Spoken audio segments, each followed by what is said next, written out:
Tonight we're going to rock a little bit differently. I'm not going to lift the text, but I am going to be talking about a biblical principle. We've been in the conversation around prayer and what that means for you as a believer in your relationship with it. And I think that things have been going very, very well, right?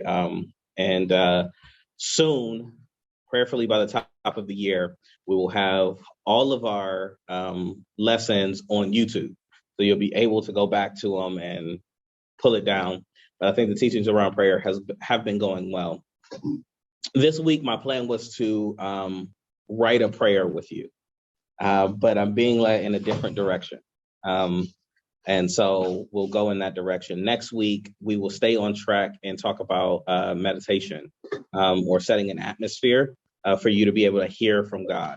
And so on Thursday, you'll hear from Chelsea in that regard. And on Wednesday, we'll be hearing from Tanisha. And so really excited about both of those things because I'll be able to sit and listen. But tonight, you'll be able to ask questions and all of that jazz, right? But tonight, I have been reading from this book. It's called Warrior of the Light. It is described as the spiritual companion to the book called The Alchemist, right? Okay. If you have never heard of The Alchemist, it is a very good book. I am convinced that the author is a Christian, mainly because the main guide in it is the name of the main guide is Melchizedek. And like that's deep cuts. You know what I mean? Like if you mention the name Melchizedek, that means that you've read your Bible, because that's not a popular Bible character, right? And just some of the imagery and the language in The Alchemist leads me to believe that like this is someone who is a believer. And reading in this book, it's helped. So the last week or so, maybe 2 weeks, has been trying for me.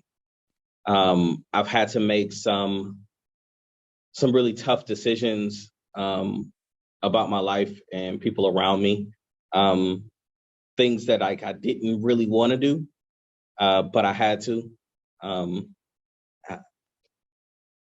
And it put me in a place where I had to take a hard look at me, right? And my relationship with God, right? And who I think I am versus who God is calling me to be.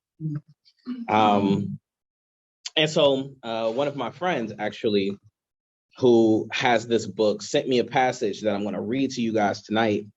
And we're going to talk a little bit about it, or I'm going to give a bit of a talk, and then we can talk together. Okay. So the way that The Alchemist is set, the Warrior of the Light book is set up, it's basically little proverbs, right? They're page-long proverbs. I just want you to kind of see the way that it's set up. It's not a story, right? It's just lessons. Come on in, Mir. We just getting started. Okay, so here's what it says. It's page 57. The warrior of the light has learned that it is best to follow the light. He has behaved treacherously. He has lied. He has strayed from the path. He has courted darkness and everything was fine, as if nothing had happened. Then an abyss suddenly opens up. One can take 1,000 steps in safety, but a single step too many can put an end to everything. The warrior stops before he destroys himself. When he makes that decision, he hears 4 comments. You always do the wrong thing. You're too old to change. You're no good. You don't deserve it. He looks up at the sky and a voice says, my dear, everyone makes mistakes. You're forgiven, but I cannot force that forgiveness on you. It's your choice.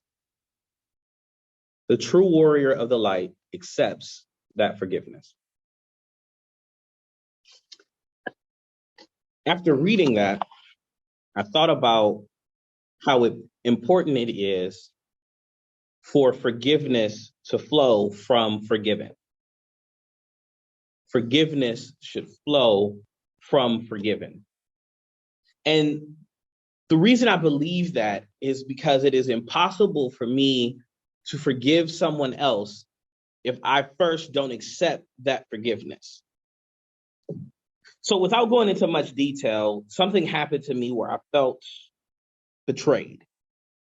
Right. I felt that this thing that was done around me, and dare I say to me, was a thing that is difficult to conceptualize. Right. And I found myself very upset, hurt, angry, as most of us would when it comes to a feeling of betrayal. Right. But the very next thing that followed that was, how dare I be upset with all that I have done? Right? How dare I be upset because, like, I'm treacherous? Like, before you got here, Mary, one of the things was mentioned about my time at Kent, right? And how I don't really talk about my time at Kent, right? I don't talk about it because I'm not necessarily proud of the person that I was while I was there, right? I was treacherous. I lied. I danced with the darkness. Everything that we read in that first passage, I was that guy, right? And so someone doing something like that to me, the idea is maybe I should forgive them quickly. The question is, I don't know if I've forgiven myself, though. That forgiveness from God is available to me, and it has been through the sacrifice of Jesus Christ. It's there, but have I received it? And for some things, yes, and for some things, no. There are parts of me that resonate very strongly with the 4 comments that the warrior of the light hears at the end there. The one that I resonate with most is, I don't deserve it, or I deserve bad treatment because of everything that I've done up until this point. But the freeing part of that was, a true warrior of the light, right? A true believer would accept the forgiveness that's given from your Father.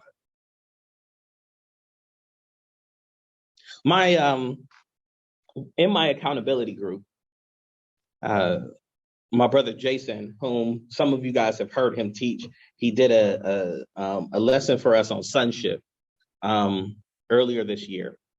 And in our chat, he said, we have to work on how we see ourselves, right? Because most of us are comfortable with just being at God's feet, when really what he wants from his children is to be in his embrace. Both are good because you're still in God's presence. So it's not bad to be at his feet. It's not bad to be in his embrace. But it says a little bit about how you see yourself, not how God sees you. Servants lay at the feet. His children is in his embrace.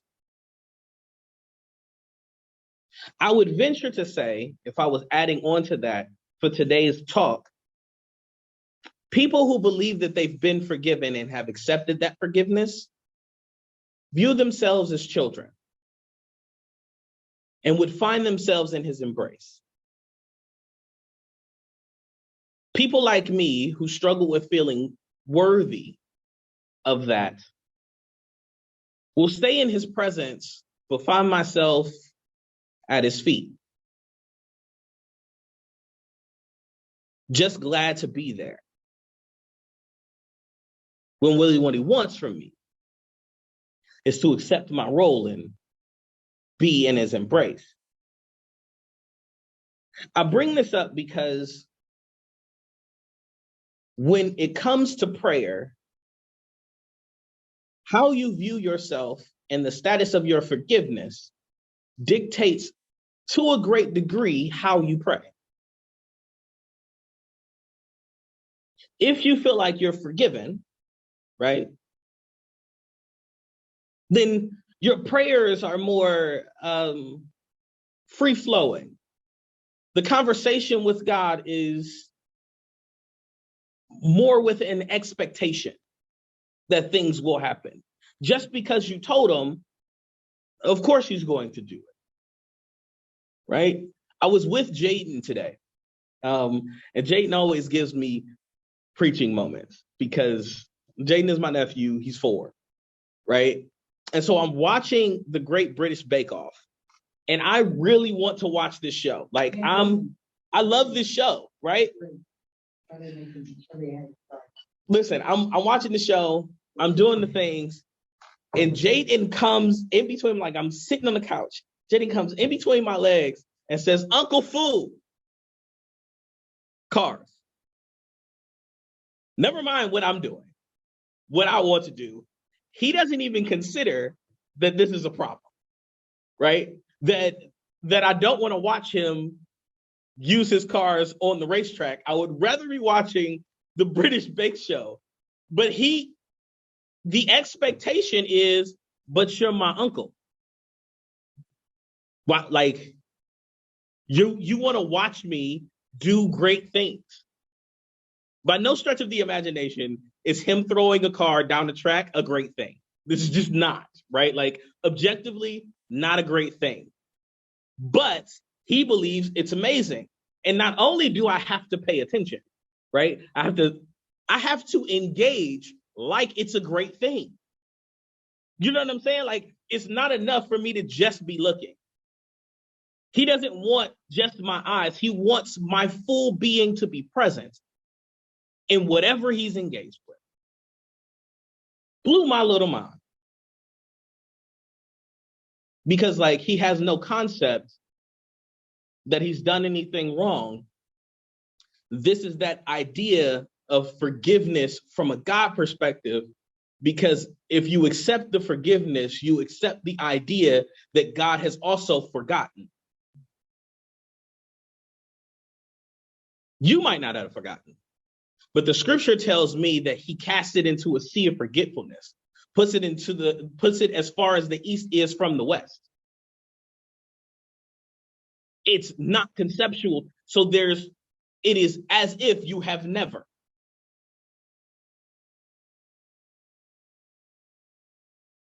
And so your prayer life would be very different if you approach the throne boldly. Like, yeah, this is supposed to happen. I think that the place where I struggled with most in my prayer life is that I have prayed mainly as a servant,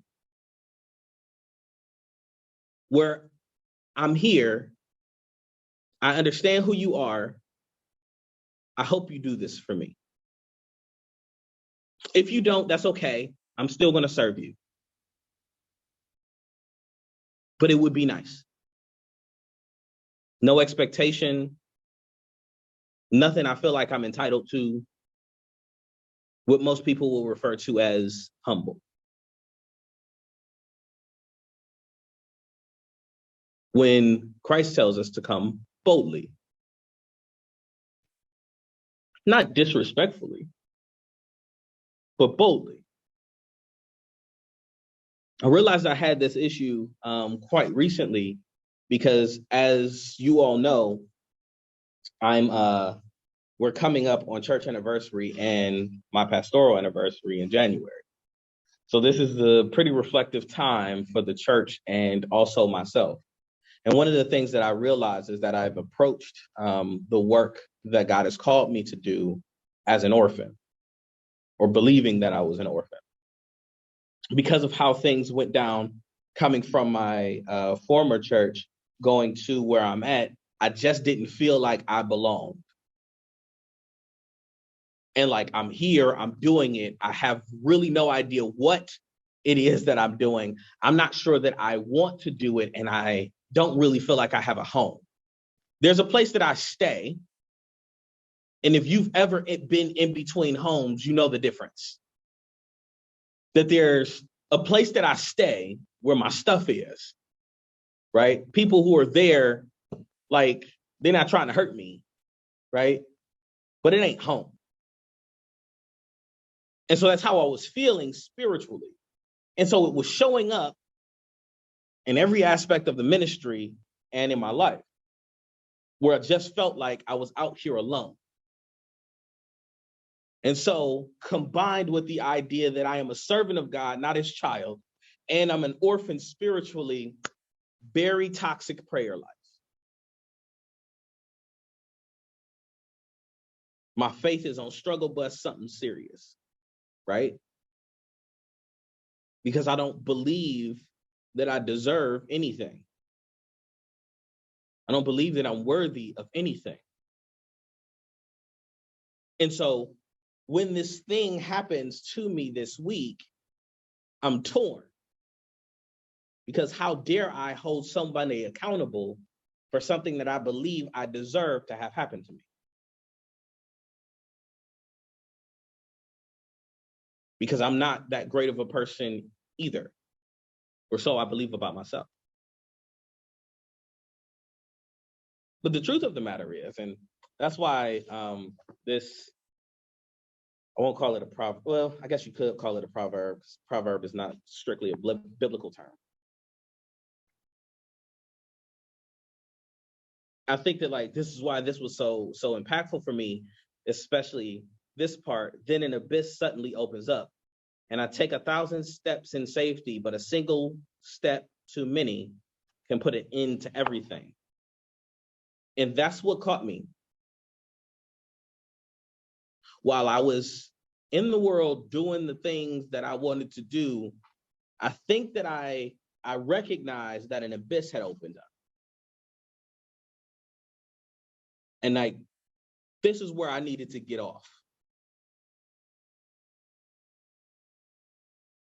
And it's okay to see around you in relationships when people have taken one step too many. Forgiveness is a thing, right?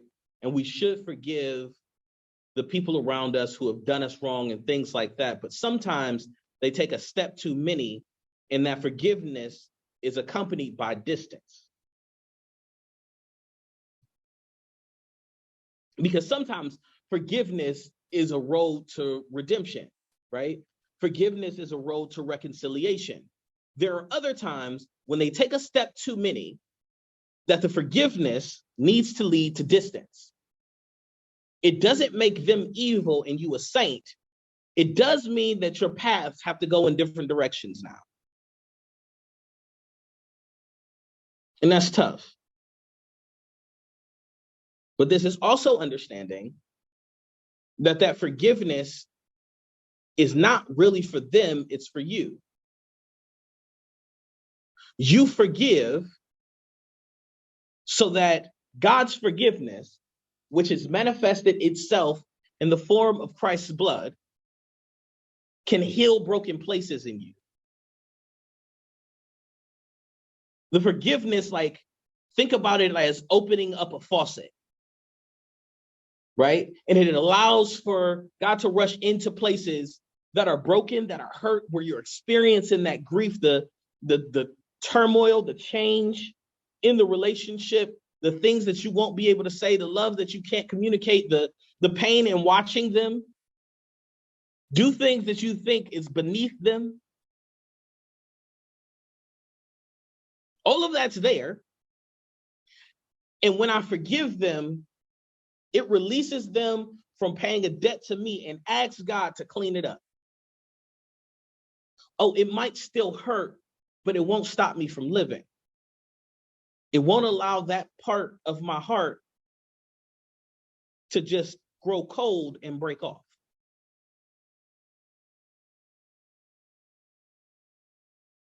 And so we want to be forgiven and accept that so that that forgiveness can flow and heal me. And let them just do them. And while I keep making mistakes, and I will, allowing that forgiveness to heal me gets me to a place where I stop seeing myself as a servant exclusively and see myself as a child primarily. And I promise that this is going to help your prayer life. It's the difference between talking to somebody who you know loves you and talking to somebody you think you work for.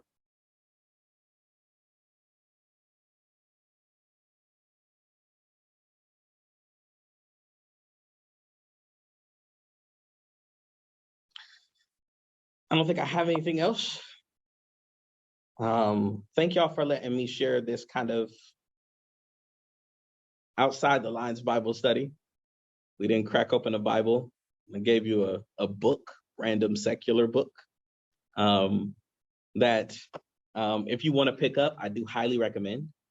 The Alchemist was a great read, and The Warrior of Light, which ironically, Warrior of the Light was mentioned once in The Alchemist, and then he created an entire like guide, right, of what it means to be a warrior of the light. And it was very, very helpful. So thank y'all for letting me teach y'all tonight.